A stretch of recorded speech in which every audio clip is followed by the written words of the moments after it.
L'apparition des bancs de sable sur la rive droite du Poul Malebo prend des allures inquiétantes ces dernières années. Chaque année, en période d'étiage, les chenaux de navigation de la rive droite sont le plus souvent obstrués par les bancs de sable. Une situation qui ne peut laisser indifférents les chercheurs congolais au regard de la dégradation continuelle de la morphologie du fleuve.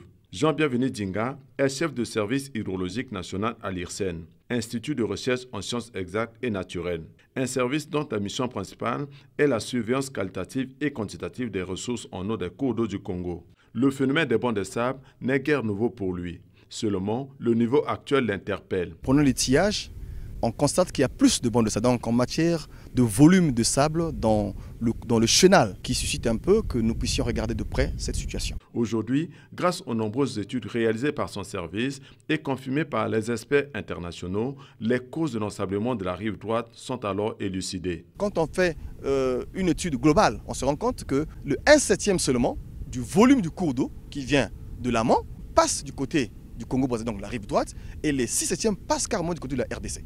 Donc ça veut dire qu'à la longue, avec le problème d'ensablement, puisque les berges sont des berges ensablées, qui vont finir par se retrouver dans le lit du fleuve, et au finish, on peut atteindre un blocage carrément du Sine, le chenal droit. Les causes étant connues, la solution aussi proposée reste alors aux autorités compétentes de les appliquer afin d'épargner les sites portuaires de Brazzaville de l'éternel problème d'ensablement. Nous avons au Congo un service qu'on appelle le service commun d'entretien des voies navigables, qui entretiennent le chenal en enlevant le sable, en créant donc un chenal pour que les eaux passent et que les bateaux passent. La méthodologie que nous avons proposée à nos amis du voie navigable, c'était ce qu'on appelle le dragage orienté. On va draguer dans le sens de l'écoulement.